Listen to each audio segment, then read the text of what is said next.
மாவட்டபுரம் கந்தசுவாமி ஆலயத்தில் பிரதமர் ஹரிணி வழிபாடு. ஓமந்தை விளையாட்டு அரங்கை மேலும் விரிவுபடுத்த நடவடிக்கை. விளையாட்டுத்துறை அமைச்சர் சுனில்குமார். இனவாதத்தை கொண்டு இனியும் இந்த நாட்டிலே அரசியல் செய்ய முடியாது. மன்னாரில் பிரதி அமைச்சர் பிரதீப் சுந்தரலிங்கம். கேபா பிளவு மக்களின் காணி பிரச்சினைக்கு தீர்வு கோரி மனு கையளிப்பு. யாழ் பலாளி வீதி விவகாரத்தில் அனுரவின் அரசியல் விளையாட்டு கடுமையாக சாடும் நாமல். பட்டலந்து அறிக்கையுடன் தொடர்புற்ற 4 அறிக்கைகள் பொது பாதுகாப்பு அமைச்சர் வெளியிட்ட தகவல். குறைந்த விலையில் மின்சாரம் கைச்சாத்திடப்பட்டது ஒப்பந்தம். 30 வருடமாக முஸ்லிம்களும் இந்த நாட்டில் ஒடுக்கப்படுகின்றார்கள். அப்துல் லத்தீப் முகமது சமீல் தெரிவிப்பு. தேசிய தலைவர் தொடர்பில் சிங்கள எம்பி வெளியிட்டு பகிரங்க கருத்து. இலங்கைக்கு ஏற்படக்கூடிய தாக்கம் IMF விளக்கம். யாழில் பிரதமர் தலைமையில் தேர்தல் கூட்டங்கள். நல்லூர் கந்தசுவாமி கோவில் வடக்கு நுழைவாயில் வீதி வளைவுக்கு அடிக்கல். தொடர்வது விரிவான செய்திகள். யாழ்ப்பாணத்துக்கு விஜயம் மேற்கொண்டுள்ள பிரதமர் ஹரிணி அமரசூரிய மாவட்டபுரம் கந்தசுவாமி ஆலயத்துக்கு சென்று வழிபாட்டில் ஈடுபட்டார். மாவட்டபுரம் கந்தசுவாமி ஆலய மகா கும்பாபிஷேகம் இன்று காலை இடம்பெற்ற நிலையில் மதியம் பிரதமர் ஆலயத்திற்கு சென்று வழிபாட்டில் ஈடுபட்டார். பிரதமர் ஆலயத்திற்கு வருகை தரவிருந்த நிலையில் அதிகாலை வேளை ஆலய சூழலில் போலீஸ் விசேட அதிரடி படையினர், போலீசார் மற்றும் பிரதமர் பாதுகாப்பு பிரிவினர் குவிக்கப்பட்டு பாதுகாப்பு பலப்படுத்தப்பட்ட நிலையில் ஆலயத்திற்கு வருகை தந்த பக்தர்கள் சோதனையிடப்பட்டு கெடுபிடிகளுக்கு முகம் கொடுத்த நிலையில் பலரும் விசனம் தெரிவித்ததுடன் ஆலய தர்மகர்த்தா முக்கியஸ்தர்களுடன் பேசியதை அடுத்து பாதுகாப்பு கெடுபிடிகள் தளர்த்தப்பட்டிருந்தமை குறிப்பிடத்தக்கது. வவுனியா ஓமந்தை விளையாட்டு அரங்கை மேலும் விரிவுபடுத்தி சர்வதேச தரத்துக்கு கொண்டு செல்ல நடவடிக்கை எடுக்கப்படும் என இளைஞர் விவகாரம் மற்றும் விளையாட்டுத்துறை அமைச்சர் சுனில்குமார் தெரிவித்தார். வவுனியா ஓமந்தையில் அமைக்கப்பட்டுள்ள விளையாட்டு அரங்குக்கு இன்றைய தினம் விஜயம் மேற்கொண்ட அமைச்சர் அதன் தேவைப்பாடுகள் மற்றும் செயற்பாடுகள் குறித்து கேட்டறிந்து கொண்டார். அதன்பின் ஊடகங்களுக்கு கருத்து தெரிவித்த போது அவர் இவ்வாறு தெரிவித்தார். அவர் மேலும் தெரிவிக்கையில், வன்னி மாவட்டத்தில் சர்வதேச தரத்திலான விளையாட்டு அரங்கு ஓமந்தையில் அமைந்துள்ளது. அங்கு பல தேவைகள் காணப்படுகின்றன. பயிற்சிகளை வழங்குவதற்கான பயிற்றுவிப்பாளர்கள், அதற்கான உபகரணங்கள் என பல தேவைப்பாடுகள் இருக்கின்றன. அவற்றை எதிர்வரும் காலங்களில் பெற்றுக் கொடுக்க நடவடிக்கை எடுக்கப்படும். வடமாகாணத்தில் உள்ளக விளையாட்டு பயிற்சிகள் மற்றும் மெய்வல்லுநர் பயிற்சிகள் என்பவற்றை எதிர்காலத்தில் வழங்கக்கூடியதாக இருக்கும். இந்த பிரதேசத்தில் நீச்சல் பயிற்சிகளும் வழங்கப்படுகின்றன. விளையாட்டுத் துறையை வவுனியா மாவட்டத்தில் சிறப்பாக முன்னெடுக்க திட்டமிடப்பட்டுள்ளது. இளைஞர்களிடையே காணப்படுகின்ற தீய பழக்க வழக்கங்கள், மது பாவனை, தொலைபேசி பாவனை, போதைப்பொருள் பாவனை என்பவற்றை கட்டுப்படுத்துவதற்கு விளையாட்டுத்துறை அவசியம். அந்த வகையில் இந்த விளையாட்டு அரங்கை மேலும் விரிவுபடுத்த நடவடிக்கை எடுக்கப்படும் என தெரிவித்தார். அதன்போது அமைச்சருடன் கூட்டுறவுத்துறை பிரதி அமைச்சர் உபாலி சமரசிங்கம், வன்னி மாவட்ட நாடாளுமன்ற உறுப்பினர் மா ஜெகதீஸ்வரன் ஆகியோரும் விஜயம் செய்திருந்தமை குறிப்பிடத்தக்கது. தேசிய மக்கள் சக்தியின் யாழ் காரைநகர் பிரதேச சபைக்கான தேர்தல் பரப்புரை கூட்டம் இன்று பிரதமர் தலைமையில் இடம்பெற்றது.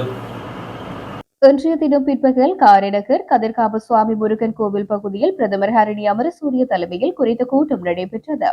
கூட்டத்தில் கடற்தொழில் அமைச்சர் ராமலிங்கம் சந்திரசேகர், தேசிய மக்கள் சக்தியின் யாழ் மாவட்ட நாடாளுமன்ற உறுப்பினர்களான கருணைநாதன் இளங்குமரன், ஜெயச்சந்திரமூர்த்தி ரஜீவன், சண்முகநாதன், ஸ்ரீபவானந்தராஜா, தேசிய மக்கள் சக்தியின் யாழ்ப்பாண மாநகர சபை முதன்மை வேட்பாளர் சுந்தரமூர்த்தி கபிலன், காரைநகர் பிரதேச சபை வேட்பாளர்கள், தொகுதி அமைப்பாளர்கள், பொதுமக்கள் என பலரும் கலந்து கொண்டிருந்தமை குறிப்பிடத்தக்கது. நீர் என்பது மிகவும் ஆடம்பர பொருள் அல்ல. It's a basic fundamental right. இது அடிப்படை மக்கள் உரிமையாக இருக்கிறது. I learned that people here have to pay 1 rupee and 20 cents per liter. Yeah, 1 rupee and 20 cents per liter to obtain clean water. அவங்க சுத்தமான நீரை பெறுவதற்கு ஒரு லிட்டருக்கு 1 ரூபாய் 20 பணம் செலுத்துவதாக கேள்விப்பட்டிருக்கிறது. That water has to be brought from Bowsers from the mainland. ஆகவே இந்த நீரானது பவுசரின் மூலமாக இந்த மக்களுக்கு இந்த பிரதேசத்திலிருந்து கொண்டு வருகின்றது. மிகவும் கவலையான விடயம். That various projects that were initiated to provide drinking water to this area never got completed or were not even started because of corruption. ஆகவே பல்வேறுபட்ட திட்டங்கள் இந்த மக்களுக்கு நீர் வழங்குவதற்காக முன்னெடுக்கப்பட்டிருக்கிறது. ஆனால் அந்த திட்டங்களானவை சரியான முறையிலே நடைமுறைப்படுத்தாதபடியால் மக்கள் இன்னும் நீருக்கான தட்டுப்பாட்டினை பிரச்சனைகளை எதிர்கொண்டிருக்கிறீர்கள். அதை நான் அறிவேன். Then I also learned that the roads, transport, all of this has been neglected. ஆகவே இந்த மக்களை பார்க்கின்ற பொழுது இந்த வீதி போக்குவரத்து அந்த அடிப்படை பிரச்சனைகளானவை முழுமையாக முற்றாக செய்து தரப்படவில்லை. இது அடிப்படை தேவை. இதனை சீர் செய்ய வேண்டியது எமது கடமையாக இருக்கிறது. That is also a basic right. இது அடிப்படை உரிமை. இது சலுகை அல்ல. இது உங்களுக்கு கிடைக்க வேண்டியது உரிமை. Basic right to have access to public transport, to have access to good quality roads. ஆகவே உங்களுடைய அடிப்படை உரிமை இருக்கிறது தெரியுமா? அதாவது தரமான போக்குவரத்து, தரமான சேவைகள், அது உங்களுக்கு கிடைக்க வேண்டியது அது உங்களுடைய உரிமை. அது சலுகை அல்ல. It is 16 years since the war ended. யுத்தம் முடிவடைந்து 16 வருடங்கள் முடிவடைந்துள்ளது. So yes, we can say yes, there was a war. So this part of the country would lag behind when it comes to things like basic things like roads, education. Okay, there's an impact of the war. நான் ஏற்றுக்கொள்கிறேன். யுத்தம் முடிவடைந்தது. யுத்தத்தின் காரணமாக இந்த மக்கள் கவனிக்கப்படவில்லை, புறக்கணிக்கப்பட்டார்கள். யுத்தத்தின் காரணமாக யுத்தம் முடிவடைந்து விட்டது. ஆகவே இந்த நிலைமையானது மாற்றி அமைக்கப்பட வேண்டும். But that's 16 years ago. 16 வருடங்கள் முடிவடைந்து விட்டது. What happened between then and now? யுத்தம் முடிவது 16 வருடங்கள் ஆகிவிட்டது. இப்போ என்ன நடந்து கொண்டிருக்கிறது? Why couldn't these basic issues why are they still not addressed? ஏன் இந்த அடிப்படை பிரச்சனைகளான தீர்த்து வைக்கப்படவில்லை? So this is where local government becomes so critically important. ஆகவே இதனால நான் குறிப்பிடுகிறேன், உள்ளூராட்சி சபைகளானவை இந்த பிரச்சனைகளுக்கு தீர்வு காணக்கூடிய வகையில் மாற்றி அமைக்கப்படும் என்பதை கூறிக்கொள்கிறேன். These are all issues that have to be dealt with by local government authorities. இந்த அடிப்படை பிரச்சனைகளானவை இந்த உள்ளூராட்சி சபைகளின் மூலமாகத்தான் தீர்க்கப்பட முடியும் என்பதை கூறிக்கொள்ள விரும்புகிறேன். நாங்கள் இன்று இங்கு வந்து இருப்பது வேறு எதற்காகவும் இல்லை. இங்கு வாழ்ந்து கொண்டிருக்கின்ற எங்களுடைய சொந்தங்கள், அவர்களினுடைய குழந்தைகள் இந்த நிலத்தில் தண்ணியை பெற்று இந்த நிலத்திலே வாழ்ந்து இந்த நிலத்தை மீளவும் 80,000 மக்கள் கொண்ட ஒரு காரை நகராக மாற்றுவதற்காக மட்டுமே ஒழிய வேறு எதற்காகவும் கிடையாது. இங்கு பல நன்னீர் குடிநீர் திட்டங்கள் கொண்டு வரப்பட்டது உங்களுக்கு தெரியும்.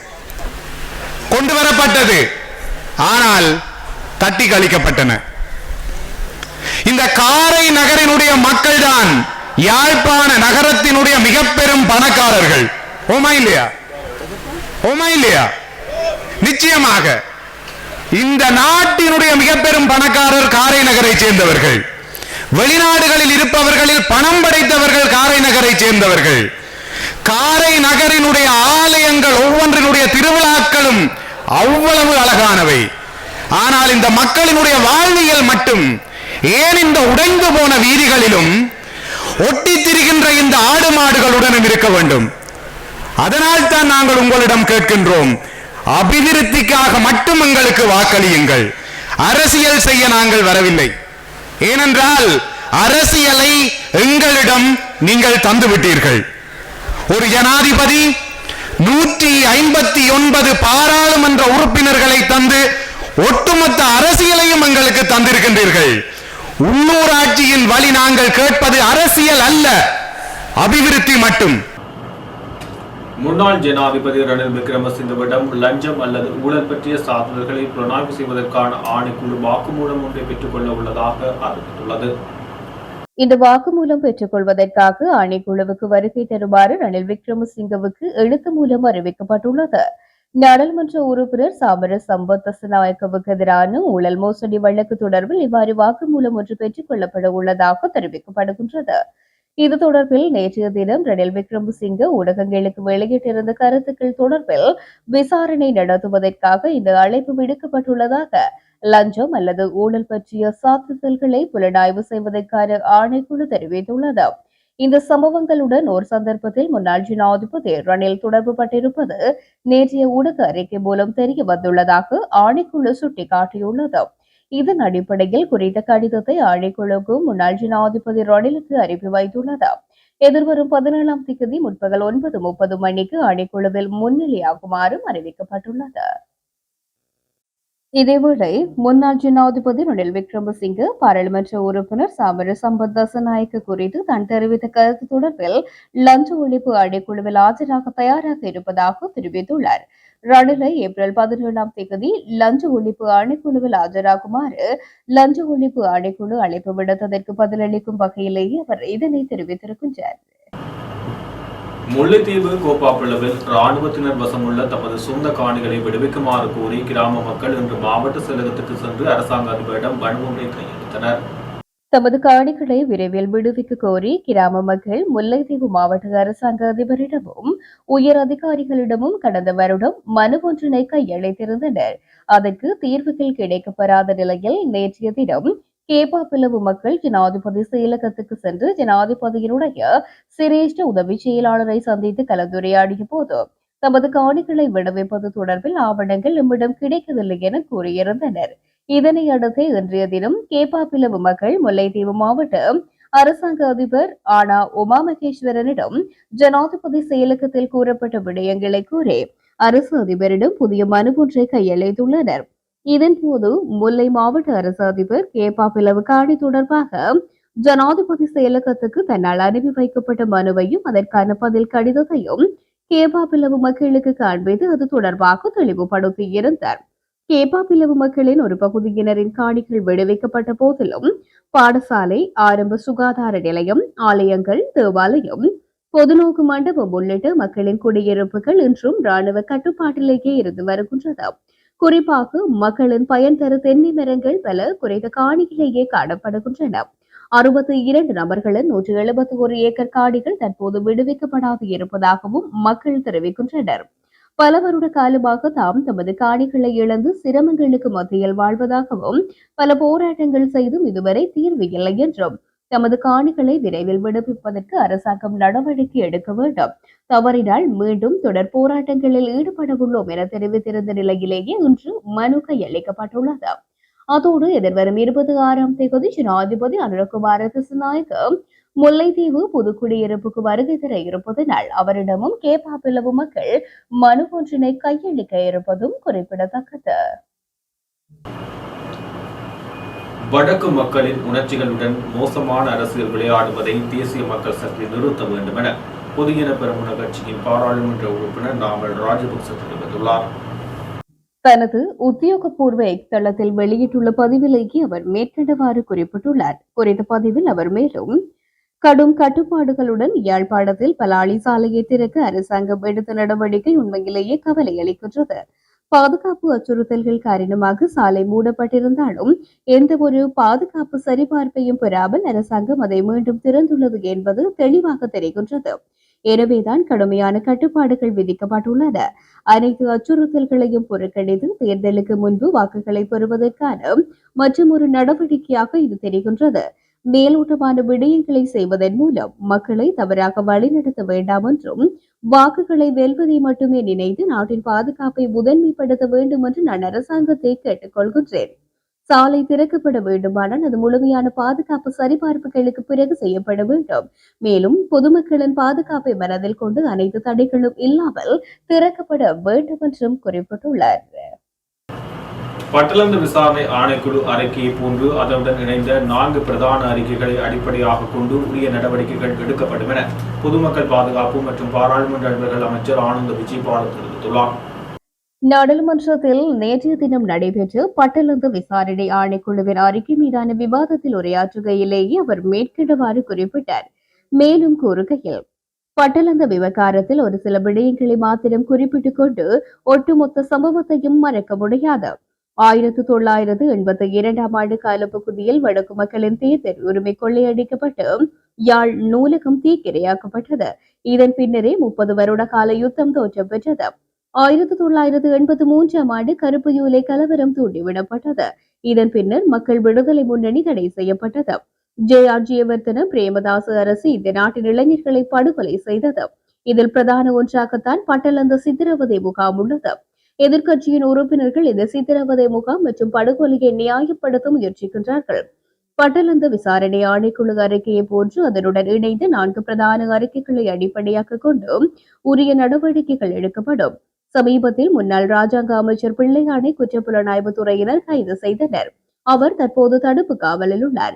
உயிர்த்த ஞாயிறு தின பயங்கரவாத தாக்குதல்களுடன் அவரை தொடர்பு படுத்தும் கணிசமான தகவல்கள் உள்ளன. இது அவரது ஈடுபாட்டை குறைக்கின்றது. விசாரணைகள் நடந்து வருகின்றன. எந்த ஒரு குற்றத்தையும் மறைக்க நாங்கள் ஒருபோதும் அனுமதிக்க மாட்டோம். எந்த ஒரு குற்றவாளியும் சுதந்திரமாக நடமாட அனுமதிக்க மாட்டோம். நாட்டில் சட்டம் ஒழுங்கை நிலைநாட்டுவது கட்டாயம். நீதியானது மேலோங்க செய்ய வேண்டும். இதனை அடைய அனைத்து நடவடிக்கைகளையும் எடுப்போம் என்றார். சகஸ்கனபி மின் உற்பத்தி நிலையத்துக்கான மின்சாரத்தை கொள்வனவு செய்யும் ஒப்பந்தத்தில் கையெழுத்திட்டுள்ளதாக இலங்கை மின்சார சபை தெரிவித்துள்ளது. இந்த மின் நிலையத்தின் கட்டுப்பாடு மற்றும் உரிமை செயல்பாட்டை சகஸ்கனபி நிறுவனம் தொடரும் எனவும் தெரிவிக்கப்பட்டுள்ளது. குறித்த விடயத்தை மின்சார சபை அறிக்கை ஒன்று வெளியிட்டு தெரிவித்திருக்கின்றது. இதன்படி 25 ஆண்டுகளுக்கு பிறகு அதன் உரிமை இலங்கை மின்சார சபைக்கு மாற்றப்பட உள்ளதாக குறிப்பிடப்பட்டுள்ளது. மேலும் இலங்கையில் உள்ள வீட்டு மற்றும் வணிக நுகர்வோருக்கு நம்பகமான மற்றும் குறைந்த விலையில் மின்சாரத்தை வழங்கும் நோக்கத்துடன் இது செயல்படுத்தப்படுவதாகவும் தெரிவிக்கப்பட்டுள்ளமை குறிப்பிடத்தக்கது. கடந்த 30 வருடங்களாக இந்த நாட்டில் சிங்கள மக்கள் பாதிக்கப்பட்டிருக்கிறார்கள். அதே போன்று தமிழ் மக்கள் மிக கடுமையாக பாதிக்கப்பட்டிருக்கிறார்கள். அதே போன்று முஸ்லிம் மக்களும் பாதிக்கப்பட்டிருக்கிறார்கள். அவர்களுடைய சொத்துக்கள் அளிக்கப்பட்டிருக்கின்றது. இன்னமும் எமது மக்களுக்கு எதுவிதமான தீர்வுகளையும் வழங்க முடியாத ஒரு துப்பாக்கியமான சூழ்நிலையில் தான் இந்த நாடு இருக்கின்றது என நல்லாட்சிக்கான தேசிய முன்னணியின் செயலாளர் அப்துல் லத்தீப் முகமது சமீல் தெரிவித்துள்ளார். சம உரிமை இயக்கத்தினுடைய ஊடகவியலாளர் சந்திப்பானது இன்றைய தினம் மட்டக்களப்பு ஊடக அமையத்தில் நடைபெற்றது. இந்த ஊடக சந்திப்பில் சம உரிமை இயக்கத்தின் மத்திய குழு உறுப்பினர் கடந்த காலங்களில் இந்த நாட்டிலே இடம்பெற்ற படுகொலைகள், ஆக்கிரமிப்புகள், கொலை சம்பவங்கள் தொடர்பாக இப்பொழுது அரசாங்கம் பல வேலை திட்டங்களை முன்னெடுத்து வருகின்றது. அந்த அடிப்படையில் இப்போது பரபரப்பாக பேசப்பட்டுக் கொண்டிருக்கின்ற விடயம்தான் பட்டலந்து ஆணைக்குழு தொடர்பான விடயம். அதில் பாதிக்கப்பட்ட மக்கள், படுகொலை செய்யப்பட்ட மக்கள், அவர்களுடைய உறவினர்கள் அனைவரும் சேர்ந்து இந்த விசாரணையை முன்னெடுக்க வேண்டும் என்று அனைவருமாக இந்த நாட்டு மக்கள் எதிர்பார்க்கின்றனர். உண்மையில் அரசியல்வாதிகளுடைய அழுத்தத்தின் காரணமாக இந்த விடயங்கள் மேற்கொள்ளப்பட்டிருப்பதாக எல்லோருமே நம்புகின்றார்கள். எனவே நிச்சயமாக இந்த விடயத்தை வெறுமனே பேசு பொருளாக மாத்திரம் நிறுத்திக் கொள்ளாமல் இந்த விடயத்தில் கண்டிப்பாக ஒரு தீர்க்கமான நடவடிக்கை எடுக்கப்பட வேண்டும் என்று மக்கள் சார்பாக கேட்டுக்கொள்கின்றோம். நிச்சயமாக இந்த விடயம் என்பது தெற்கில், வடக்கில் எல்லா இடங்களிலும் இவ்வாறான அசம்பாவிதங்கள், படுகொலை சம்பவங்கள் நடந்து இருக்கின்றது. அதற்குரிய விசாரணைகளை மேற்கொண்டு நிச்சயம் அனைவரையும் சட்டத்தின் முன்னிறுத்தி இந்த விடயங்களை செய்ய வேண்டும் என்று நாங்கள் எதிர்பார்க்கின்றோம். அரசாங்கத்துக்கு இந்த மக்கள் பெரும்பான்மையான ஆதரவை வழங்கி இருக்கின்றார்கள் என்று நான் நினைக்கின்றேன். இன்னும் அவர்களுக்கு உள்ளூராட்சி அதிகாரங்கள் மாத்திரம்தான் கிடைக்க வேண்டும். இந்த விடயங்களை செய்வதற்கு என்று அவர்கள் இன்னமும் காத்திருக்க முடியாது. பாராளுமன்றத்தில் ஜனாதிபதி தேர்தலில் மக்கள் முழு ஆதரவையும் அதிகாரத்தையும் இந்த அரசுக்கு வழங்கி இருக்கின்றார்கள். ஆகையினால் இவ்வாறான படுகொலைகள் அது எந்த பிரதேசத்தில் நடைபெற்றிருந்தாலும் சரி, உண்மையில் கடந்த 30 வருடங்களாக இந்த நாட்டில் சிங்கள மக்கள் பாதிக்கப்பட்டு இருக்கின்றது போன்றே தமிழ் மக்களும் மிக கடுமையாக பாதிக்கப்பட்டிருக்கின்றார்கள்.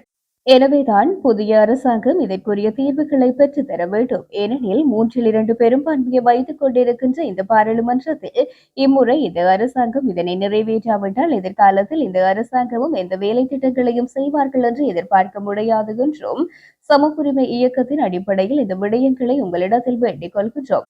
இந்த பயங்கரவாத தடை சட்டத்தை முற்றுமுழுதாக இல்லாமலாக்க வேண்டும் என்பது சம உரிமை இயக்கத்தின் அடிப்படையில் மற்றும் இந்த நாட்டினுடைய பொறுப்புள்ள பிரஜை என்கின்ற அடிப்படையிலும் இந்த அரசாங்கத்தை நாங்கள் வலியுறுத்த விரும்புகின்றோம் என்றார். விடுதலை புலிகளின் தலைவர் பிரபாகரனை துரோகி என்றும் ரோகண விஜயவீரவை வீரன் என்றும் குறிப்பிட முடியாது என ஐக்கிய மக்கள் சக்தியின் குருநாகல் மாவட்ட பாராளுமன்ற உறுப்பினர் தியாசி ஜெயசேகர தெரிவித்துள்ளார். நாடாளுமன்றத்தில் நேற்று இடம்பெற்ற பட்டலந்த விசாரணை ஆணைக்குழுவின் அறிக்கை மீதான விவாதத்தில் உரையாற்றுகையிலேயே மேற்கண்டவாறு குறிப்பிட்டார். மேலும் கருத்து தெரிவித்த நாடாளுமன்ற உறுப்பினர் 1994ஆம் ஆண்டுக்கு பின்னர் ஆட்சிக்கு வந்த அனைத்து அரசாங்கங்களுக்கும் மக்கள் விடுதலை முன்னணி ஒத்துழைப்பு வழங்கியது. முன்னாள் ஜனாதிபதி ரணில் விக்ரமசிங்கவை அரசு தரப்பினர் சித்திரவதைக்காரர் என்று குற்றம் சாட்டுகின்றார்கள். ஆனால் 2015ஆம் ஆண்டு அவருடன் இணைந்து அரசாங்கத்தை உருவாக்கினார்கள். 1994 ஆண்டிலிருந்து 2015 ஆண்டு வரையான காலப்பகுதியில் மக்கள் விடுதலை முன்னணி பட்டலந்த விவகாரம் மற்றும் விஜய வீர படுகொலை பற்றி பேசவில்லை. முன்னாள் ஜனாதிபதி ரணில் விக்ரமசிங்க அல் ஜசீரா ஊடகத்துக்கு பட்டலந்த விவகாரத்தை குறிப்பிடாமல் இருந்தால் இன்று இந்த விடயத்தை எவரும் பேசியிருக்க மாட்டார்கள். இரண்டு பக்கத்திலும் மனித படுகொலைகள் இடம்பெற்றுள்ளன. கட்சியை தடை செய்ததால் ஆயுதம் ஏந்தியதாக மக்கள் விடுதலை முன்னணி கூறுவதை ஏற்க முடியாது. ஏனெனில் அக்கால பகுதியில் கம்யூனிச கட்சி, மாணவர் சங்கம் உட்பட பல கட்சிகள் தடை செய்யப்பட்டன. அவ்வாறாயின் அவர்களும் ஆயுதம் ஏந்தி இருக்க வேண்டும். 1971 ஆண்டு ஆயுதம் ஏந்தியதற்கான காரணம் என்ன? ஆகவே உண்மையை மூடி மறைக்க முயற்சிக்க வேண்டாம். 1979 ஆண்டு ஸ்ரீமாவோ பண்டாரநாயகவின் குடியுரிமை ரத்து செய்யப்பட்டது. 1980 ஆண்டு தொழிற்சங்க போராட்டத்துக்கு எதிராக சோமபால சகோதரர் படுகொலை செய்யப்பட்டார். 1980 ஜூலை கலவரம் தோற்றம் பெற்றது. இவ்வாறான பின்னணியில்தான் மக்கள் விடுதலை முன்னணி உட்பட அரசியல் கட்சிகள் தடை செய்யப்பட்டன. மக்கள் விடுதலை முன்னணி பொதுமக்களையும் தமது கட்சி உறுப்பினர்களையும் படுகொலை செய்தது. விடுதலை புலிகளின் தலைவர் பிரபாகரனை துரோகி என்றும் ரோகண விஜய வீரவை வீரன் என்றும் குறிப்பிட முடியாது. 1988 காலப்பகுதிகளிலும் அதன் பின்னரான காலப்பகுதிகளிலும் சுமார் 64,000 பேர் படுகொலை செய்யப்பட்டார்கள். மறுபுறம் சொத்துக்களை அளித்தீர்கள். விடுதலை புலிகள் நூலகத்துக்கு தீ வைக்கவில்லை. அவர்கள் தமது மக்களுக்கு சிறந்த முறையில் கற்பித்தார்கள். விடுதலை புலிகள் பாடசாலை, பல்கலைக்கழகங்களை, தொழிற்சாலைகளை தீக்கிரையாக்கவில்லை. ராணுவத்துக்கு எதிராகவே செயற்பட்டார்கள். ஆனால் மக்கள் விடுதலை முன்னணி பாடசாலை, பல்கலைக்கழகங்கள் மற்றும் தொழிற்சாலைகளை தீக்கிரையாக்கியது. ஆகவே கடந்த காலத்தை மறந்துவிட்டு தூய்மையானவர்களைப் போல பேசக்கூடாது என்றார். உலகளாவிய அதிர்ச்சிகளின் தாக்கத்தை இலங்கை மதிப்பிடுவதற்கு மேலும் காலம் தேவை என சர்வதேச நாணய நிதியம் தெரிவித்துள்ளது. இலங்கைக்கான விஜயத்தை முடித்த பின்னர் சர்வதேச நாணய நிதியத்தின் சிரேஷ்ட தூதுக்குழுவின் தலைவர் இவான் பாபாஜியோஜியா தலைமையிலான குழு இந்த கருத்தை வெளியிட்டது. சர்வதேச நாணய நிதியத்தின் விரிவாக்கப்பட்ட நிதி வசதியின் ஆதரவுடன் செயல்படுத்தப்படும் இலங்கையின் பொருளாதார சீர்திருத்த திட்டத்தின் கீழ் பொருளாதார மற்றும் நிதி கொள்கைகளை செயல்படுத்துவதில் உள்ள முன்னேற்றம் மற்றும் சமீபத்திய பேரண்ட பொருளாதார போக்குகள் குறித்து கலந்துரையாடுவதற்காக இந்த குழு கடந்த 3ஆம் தேதி நாட்டுக்கு விஜயம் செய்திருந்தது. அதன்படி தமது தூதுக்குழு பணியை முடித்துக் கொண்டு அறிக்கை ஒன்றை வெளியிட்டுள்ள அந்த குழு சமீபத்திய வெளிப்புற அதிர்ச்சிகளும் நாளாந்தம் வளர்ந்து வரும் உலகளாவிய நிச்சயமற்ற தன்மைகளும் தொடர்ந்து வளமைக்கு திரும்பி வரும் இலங்கையின் பொருளாதாரத்துக்கு நிச்சயமற்ற தன்மையை உருவாக்குவதாக தெரிவிக்கப்பட்டிருக்கின்றது. அதன்படி உலகளாவிய அதிர்ச்சியின் தாக்கத்தையும் இலங்கையின் சர்வதேச நாணய நிதியத்தின் திட்டத்தில் ஏற்படக்கூடிய தாக்கங்களையும் மதிப்பிடுவதற்கு மேலதிக காலம் தேவை என்றும் சுட்டிக்காட்டியிருக்கின்றது. நல்லூர் கந்தசுவாமி ஆலய வடக்கு நுழைவாயில் வீதி வளைவுக்கான அடிக்கல் இன்று நாட்டப்பட்டது. வரலாற்று சிறப்புமிக்க நல்லூர் கந்தசுவாமி ஆலயத்துக்கு செல்லும் நுழைவாயில்கள் 4 பிரதான வீதிகளிலும் வீதி வளைவுகள் அமைக்கப்பட்டு வருகின்றன. இதன் ஒரு கட்டமாக வடக்கு புறமாக கோவில் வீதியில் வீதி வளைவு அமைக்கப்பட உள்ளது. அதற்கான அடிக்கல் நாட்டும் நிகழ்வானது இன்றைய தினம் அதிகாலை நடைபெற்றது. இதன்போது ஆலய நிர்வாகத்தினர், யாழ் மாநகர ஆணையாளர், அப்பகுதி மக்கள் என்று பலரும் கலந்து கொண்டிருந்தமை குறிப்பிடத்தக்கது. இனவாதத்தை கொண்டு இனியும் இந்த நாட்டில் அரசியல் செய்ய முடியாது. ஏனெனில் இந்த நாட்டில் உள்ள தமிழ், சிங்கள, முஸ்லிம் மக்கள் தேசிய மக்கள் சக்தியின் மீது நம்பிக்கை கொண்டு மிகப்பெரிய ஆளணியாக திரண்டிருக்கிறார்கள் என பெருந்தோட்டம் மற்றும் சமூக உட்கட்டமைப்பு வசதிகள் பிரதி அமைச்சர் பிரதீப் சுந்தரலிங்கம் தெரிவித்தார். மிக நீண்ட காலமாக நான் இந்த பகுதிகளுக்கு வருகை தந்து இலங்கை ஆசிரியர் சேவை சங்கத்தினுடைய செயல்பாடில் நாங்கள் ஈடுபட்டு கொண்டிருக்கிறோம். எங்களுடைய தோழர் முருகவேல் அவர்கள் மிக நீண்ட காலமாக எங்களுடைய இலங்கை ஆசிரியர் சேவை சங்கத்துடன் இணைந்து பல்வேறுபட்ட பணிகளை, பல போராட்டங்களை கடந்த காலங்களிலே முன்னெடுத்து அதிபர் ஆசிரியருடைய சம்பள உயர்வுக்காக பல்வேறுபட்ட செயல்பாடுகளில் ஈடுபட்டார் என்பது வெளிப்படையான உண்மை.